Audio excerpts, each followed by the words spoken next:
अब इस लेक्चर में रिव्यू एक्सरसाइज जो है ना उसको अब हम स्टार्ट करते हैं। सो ये क्वेश्चन नंबर 1 को ज़रा पढ़ते हैं कि इसमें हमारे पास क्या कहा गया है करने को। So let's read it out. ये कह रहा है कि जी चूज़ द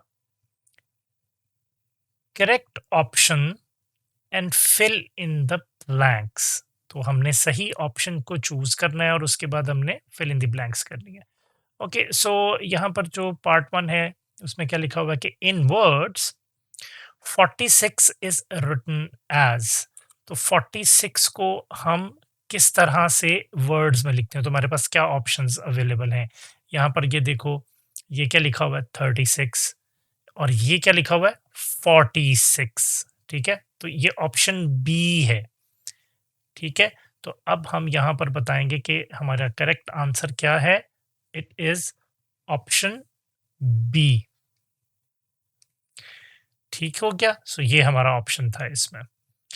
नेक्स्ट इसमें अगर अब हम देखें जाके तो वो क्वेश्चन नंबर 2 जो है वहां पर क्या लिखा गया है कि ordinal numbers are used to represent the dash of objects. तो ऑर्डिनल नंबर्स को यूज किया जाता है रिप्रेजेंट करने के लिए डैश ऑफ ऑब्जेक्ट्स। ऑब्जेक्ट्स की किस चीज के लिए ऑर्डिनल नंबर्स को यूज किया जाता है, ऑब्जेक्ट्स की किस चीज को दिखाने के लिए? आपको याद होगा यहाँ पर देखो जो हमारे पास ऑप्शंस हैं, क्या ऑर्डिनल नंबर्स शेप्स दिखाने के लिए या शेप्स को रिप्रेजेंट करने के लिए यूज होता है? नहीं। क्वांटिटी? नहीं। या पोजीशन या फिर प्लेस वैल्यू? तो इसका करेक्ट आंसर है पोजीशन के लिए यूज होता है। तो यहाँ पर अब हम इसका जो आंसर लिखेंगे वो होगा ऑप्शन नंबर सी जो है, कि हम ऑर्डिनल नंबर्स को पोजीशन जो है ऑब्जेक्ट्स की उसके लिए यूज करते हैं। याद है ना कि फर्स्ट पोजीशन पे कौन आया, सेकंड पोजीशन पे कौन आया, थर्ड, तो ये ऑर्डिनल नंबर से और इससे हम पोजीशंस जो हैं ये दिखाते हैं। उसके बाद अब यहाँ पर हम देखते हैं जो थर्ड पार्ट है इसका, थर्ड क्वेश्चन क्या कह रहा है। 909 is written in numeral as. तो 909 को हम किस तरह से लिखेंगे? बहुत इजी है, आपको नजर आ भी गया होगा कि यहाँ पर ये ऑप्शन है 909 वाला, तो ऑप्शन डी है। तो यहाँ पर मैं लिखूंगा ऑप्शन डी। नेक्स्ट जो क्वेश्चन है हमारे पास, ये क्वेश्चन नंबर 4 है कि इन 158 the place value of 1 is. तो 1 की प्लेस वैल्यू क्या है?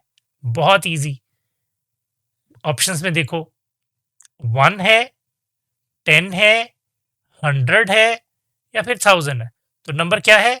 नंबर है हमारे पास 158। तो इसकी पोजीशन कौन सी बनेगी? इसकी पोजीशन बनेगी 100 पोजीशन। तो यहाँ पे इसका आंसर क्या होगा? सी होगा इसका भी आंसर। नेक्स्ट अगर देखा जाए तो अब क्वेश्चन नंबर 5 है हमारे पास। इन 989, 990, 909, 999 which number is the greatest. तो इनमें से सबसे बड़ा नंबर कौन सा? तो अब हमें इजीली यहाँ पे पता चल रहा है कि कौन सा नंबर बड़ा है। तो आपको याद है ना कंपेयर कैसे करते हैं? पहले हंड्रेड्स को कंपेयर करो, सब में 900। उसके बाद आप कंपेयर करो किसको? टेंस को। तो इसमें 8 टेंस हैं, इसमें 9 टेंस हैं, तो ऑब्वियसली इन दोनों में से तो ये बड़ा हो गया। इसमें 0 टेंस हैं तो अभी भी ये नंबर बड़ा है, और इस नंबर में और इस नंबर में सेम हो गए टेंस। अब इसके बाद वंस को कंपेयर करेंगे तो इसमें 0 वंस हैं, इसमें 9 वंस हैं, तो ये नंबर सबसे बड़ा होगा। तो ऑप्शंस में अगर मैं देखूं को कौन सा ऑप्शन ये नंबर लेके बैठा हुआ है, ये है जी 999, ऑप्शन ए है। ठीक है, सो इसको जो है अब हम अपना आंसर, क्योंकि यहाँ पे डैश नहीं लिखा हुआ तो let me circle this option कि ये हमारा आंसर है इसका। ठीक है जी, अब हम चलते हैं क्वेश्चन नंबर 2 पे और इसकी स्टेटमेंट को पढ़ते हैं। Recall English alphabets and right the position of the given alphabet. तो अब हमने इंग्लिश अल्फाबेट में जो अल्फाबेट्स हैं ना उनकी पोजीशन ऑर्डिनल नंबर्स में यहाँ पे बतानी है। जैसे यहाँ पर आप देखो कि डी जो है वो 4th नंबर पे आता है, जी जो है ये किस पोजीशन पे आता है। तो इसको हल करने का बहुत एक आसान तरीका है कि सबसे पहले आप तो सारी जो ऑर्डिनल पोजीशंस है ना, यो तो आप यहाँ पे साइड पे लिख भी सकते हो। तो let me right it very quickly. अच्छा, अब ये मैंने क्विकली यहाँ पे सारे अल्फ़ाबेट्स और उनके जो पोज़ीशन जिस पोज़ीशन पे वो आते हैं वो सारा मैंने लिख दिया। अब जैसे कि ए पोज़ीशन पे आप देख रहे हो ना कि डी लिखा हुआ है कि जी 4th पोज़ीशन पे है, तो अब अगला लेटर कौन-सा है? जी। तो जी आप यहाँ पे देख सकते हो कि ये 7th पोज़ीशन पे है, ठीक है? तो यहाँ पे अब सिंपली मैं इसको जी में लिख दूँगा कि ये 7th पोज़ीशन पे है। उसी तरीके से ये देखो मैंने लिख दिया कि ये 7th पोज़ीशन पे है। नेक्स्ट अगर देखा जाए तो वो जे के बारे में पूछा जा रहा है। यहाँ पर अगर हम क्विकली देखें, ये जे मैंने लिखा है तो जे 10th पोजीशन पे आ रहा है, ठीक है। सो यहाँ पे अब हम जाएंगे और जे की जो पोजीशन है वो हम बता देंगे कि ये 10th पोजीशन पे आता है। एम जो है वो किस पोजीशन पे है? नेक्स्ट ज़रा नीचे देखो तो ये एम है, एम किस पोजीशन पे है? 13 पोजीशन पे है। तो यहाँ पे अब हम मैं एम की जगह पे उसकी पोजीशन बताऊंगा कि ये 13th पोजीशन पे है। नेक्स्ट देखो तो आई की पोजीशन जो है वो यहाँ पे पूछी जा रही है। तो आई की पोजीशन अगर मैं देखना चाहूँ तो यहाँ पर ये नीचे आपको नज़र आ रही होगी, आई की पोजीशन 9th है, ठीक है जी। तो यहाँ पर मैं आई की पोजीशन अब 9th बताऊंगा।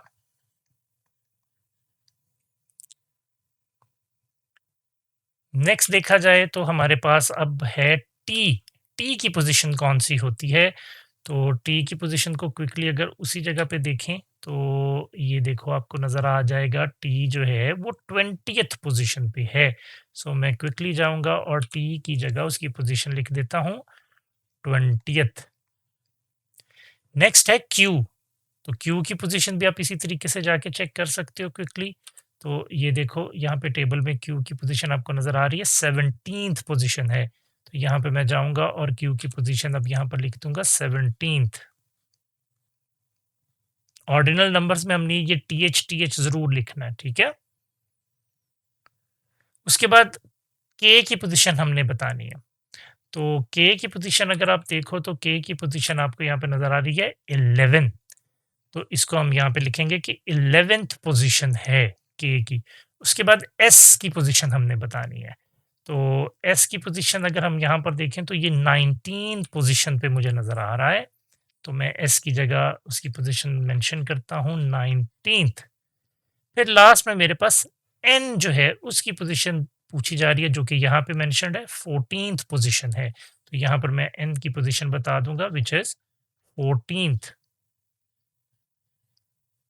अब हम क्वेश्चन नंबर 3 की तरफ पढ़ते हैं और इसकी स्टेटमेंट को पढ़ते हैं। यहाँ पर देखें क्या लिखा हुआ है, right the numbers in numerals. तो हमने नंबर्स को न्यूमरल्स में लिखना है यहाँ पे, ठीक है। तो सबसे पहले देखो ये कौन सा नंबर लिखा हुआ है, 89। तो बहुत इजी है, 89।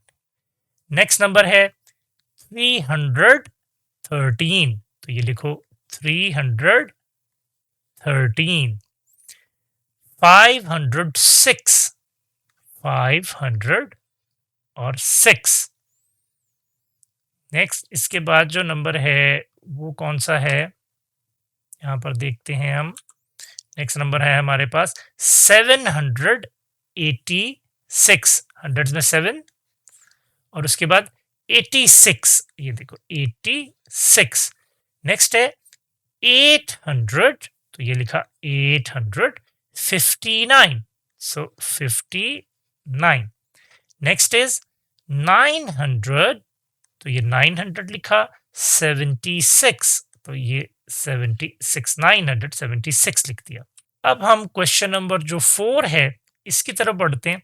अब यहाँ पर देखो कि हमें क्या कहा जा रहा है, right the numbers in words. अब हमने वर्ड्स में जो है ना नंबर्स को वो लिखना है यहाँ पर, ठीक है। सो इसको हम यहाँ से थोड़ा सा जूम कर लेते हैं और यहाँ पे अब हम इनको सॉल्व करते हैं। सो 96 मुझे लिखना है जी। सो 90 और 6, ठीक है जी।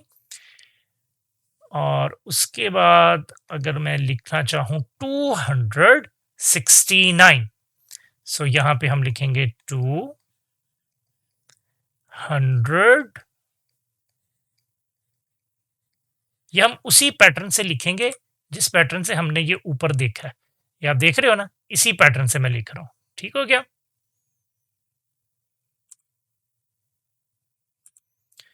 सो 269, सो 69। नेक्स्ट है 404, 404।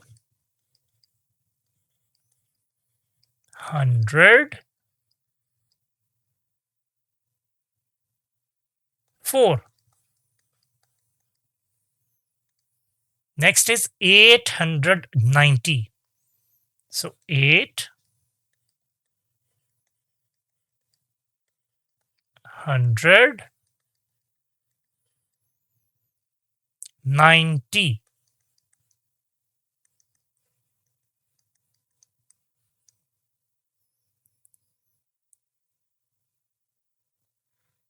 उसके बाद नेक्स्ट हमारे पास नंबर है 967.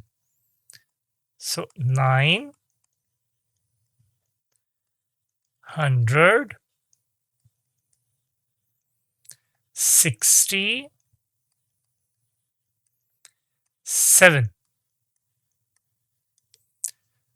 ओके जी, ये वाला क्वेश्चन भी हमारा कंप्लीट हो गया। नेक्स्ट हम क्वेश्चन नंबर 5 की तरफ बढ़ते हैं। इसमें देखते हैं हमें क्या करने को कहा जा रहा है। Right the place value of coloured digits. जो कलर्ड डिजिट्स है ना, हमने उनकी प्लेस वैल्यू जो है वो यहाँ पर लिखनी है। सो यहाँ पे ए में देखो लिखा हुआ है 589, तो कलर्ड डिजिट जो है वो 8 है। तो 8 किस प्लेस वैल्यू पे है? टेंस की प्लेस वैल्यू, तो 8 टेंस है इसमें। नेक्स्ट इसमें देखो 4 किस पोजीशन पे? 100 पे पोजीशन पे है ना, तो 400 हम यहाँ पे लिख देंगे कि 400। उसके बाद आगे चलते हैं तो यहाँ पर हमारे पास सी पार्ट में देखो तो 6 जो है वो कलर्ड है, तो 6 वंस प्लेस पे है, तो हम यहाँ पे लिखेंगे 6 वंस। नेक्स्ट अगर अब हम डी पार्ट देखें तो वो है 6 कलर्ड पोजीशन पे है, तो ये 100 है। ठीक है, सो 600। 850 में 5 टेंस प्लेस पे है, सो 5 टेंस। नेक्स्ट अगर देखते हैं इसका अगला पार्ट वो एफ है, तो 915, तो 9 की पोजीशन बतानी है, वो 100 में है, सो 900। अब क्वेश्चन नंबर 6 की तरफ आते हैं। Right 10 steps down from the given number. अब हमने 10 स्टेप्स जो है डाउन करना है इस नंबर से, जो हमारी ये 205 गिवन है ना, इससे हमने 10 स्टेप्स डाउन करना। 10 स्टेप्स अब हमने डाउन जाना है, तो एक एक करके चलते हैं। 5 से पहले क्या था? 204। उससे पहले फिर 203, 202, 201, 200, और 200 के बाद अगर देखा जाए तो क्या होगा? एक कम करेंगे तो 199, फिर 198, फिर 197, 196 और 195। तो ये हम 10 स्टेप्स डाउन जो है ये आ गए 205 से। अच्छा, अब हम क्वेश्चन नंबर 7 की तरफ आते हैं। उसमें हमने क्या करना है? Complete by counting in tens. अब हमने इसमें टेंस में काउंटिंग करनी है, यानी 10 स्टेप्स आगे बढ़ते जाना है। तो 180, फिर 190, उसके बाद फिर 10 200 हो जाएगा, फिर 210 हो जाएगा, फिर 220 हो जाएगा, और उसके बाद अगर देखा जाए 220 के बाद क्या हो जाएगा? 230, फिर 240, फिर 250। अब हम क्वेश्चन नंबर 8 की तरफ चलते हैं। Complete by counting in hundreds. अब इसमें हमने हंड्रेड्स में काउंट करना है, तो ये 130 है, तो ये 230 हो जाएगा, 330 हो जाएगा, फिर 430, फिर 500, 30 और उसके बाद यहाँ पर आ जाएगा 630, 730 एंड 830। ठीक हो गया। अब क्वेश्चन नंबर 9 की तरफ चलते हैं। Right the numbers in ascending and descending order. तो हमने असेंडिंग ऑर्डर भी सीखा था, डिसेंडिंग ऑर्डर भी सीखा था। तो ये जो गिवन नंबर्स हैं ग्रीन बैकग्राउंड में जो गिवन है, ये वाले सारे नंबर्स 415, 105, 145 और 514, फिर 501 और फिर 405। तो इनको हमने असेंडिंग ऑर्डर में भी लिखना है और डिसेंडिंग ऑर्डर में भी लिखना है। अच्छा, असेंडिंग ऑर्डर क्या होता है? असेंड करते हैं ना, आप ऊपर की तरफ जाते हैं, मतलब छोटे नंबर से शुरू करेंगे और बड़े नंबर की तरफ जाएंगे। तो इन सब नंबर्स में से देखो सबसे छोटा नंबर कौन सा है। तो start comparing the hundreds values. तो देखो कि हम इसमें से सबसे पहले छोटा नंबर लगाते हैं।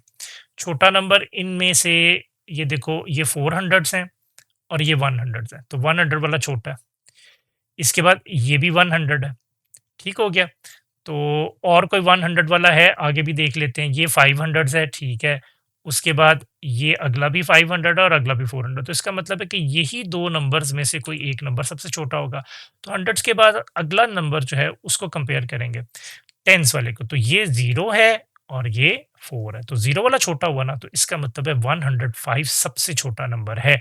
तो असेंडिंग ऑर्डर में मैं इसको यहाँ पे पहले लिख लूंगा 105। अब ये नंबर मैंने लिख लिया। ठीक हो गया। इसके बाद बाकी नंबर्स जो हैं उनको भी मैं वैसे ही कंपेयर करूं अगर, तो अगर आप देखो तो उसी तरीके से ये मेरे पास 400 हैं, ये मेरे पास 100 है, ये मेरे पास 500 है, ये मेरे पास 500 है, ये मेरे पास 400 है। तो इसका मतलब है ये वाला नंबर सबसे छोटा हो गया। इसको लिख लूंगा मैं नेक्स्ट पोजीशन पे 145। ये वाला नंबर भी जो है मैंने लिख लिया। इसके बाद अब बाकी नंबर्स को कंपेयर करते हैं। तो इसमें देखो, तो सबसे पहले तो ये 400 हो गया, ठीक है। और ये वाला जो नंबर है ये 500। तो इसको तो कंपेयर अगर हम करें तो वो 415 अभी तक सबसे छोटा है। नेक्स्ट नंबर अगर मैं देखूं तो ये भी 500 है, तो अभी भी वो पहले 415 वाला नंबर आएगा। और इसके बाद अगर देखा जाए तो इसमें भी 4 है, ये देखो ये 4 आ गया। और इसका जो पहला नंबर था इसमें भी 4 है। तो अब हम इनमें टेंस को कंपेयर करते हैं। तो इसमें देखो 110 है और जो वो लास्ट वाला नंबर है उसमें 0 टेंस है। तो इसका मतलब है ये वाला नंबर अब सबसे छोटा हो गया। तो इसको अब हम मार्क कर लेते हैं और इसको मैं यहाँ पे नेक्स्ट नंबर के तौर पे लिख लेता हूँ 405। ठीक है। अब बाकी मेरे पास जो नंबर बचे हैं अब मैं सिर्फ उनको देखूंगा। सो बाकी जो मेरे पास नंबर बचे हैं, एक नंबर ये बचा है 415 और बाकी जो दोनों नंबर हैं वो 500 वाले हैं। तो इसका मतलब है ये 415 वाला नंबर मैं नेक्स्ट पोजीशन पे यहाँ पे लिखूंगा। तो इसको मैं मार्क कर लेता हूँ और ये मैंने लिख लिया 415। सिर्फ दो नंबर बचे हैं अब मेरे पास। ठीक है, यहाँ पे हम देख सकते हैं इन दोनों नंबर्स को। तो दोनों में देखा जाए तो ये 500 है, ये भी 500 है। तो अब टेंस को कंपेयर करो तो ये 110 आ गया, ये 010 है, तो ये नंबर छोटा हो गया। तो मैं 501 यहाँ पे लिखूंगा, ये भी मार्क कर लिया। और 514 मैंने यहाँ पर लास्ट में लिख लिया 514, इसको भी मार्क कर लिया मैंने। तो अब ये देखो, ये पूरे के पूरे जितने भी अब नंबर है ना, ये असेंडिंग ऑर्डर में आ गए कि पहले 105, उससे बड़ा नंबर 145, फिर उससे बड़ा नंबर 405, फिर उससे बड़ा नंबर 415, फिर उससे बड़ा नंबर 501, फिर उससे बड़ा नंबर 514। तो अब हमने इनको जब डिसेंडिंग ऑर्डर में लिखना है तो रिवर्स करके लिख लो। तो रिवर्स में क्या करेंगे, सबसे पहले ये 514, फिर 501, फिर 415, फिर 405, उसके बाद 145 और लास्ट में 105। तो ये भी हमारा कंप्लीट हो गया, असेंडिंग ऑर्डर भी और डिसेंडिंग ऑर्डर भी। तो ये अब हमने रिव्यू एक्सरसाइज जो है वो हमने कंप्लीट कर ली है और इसकी आपने अच्छे तरीके से प्रैक्टिस कर ली।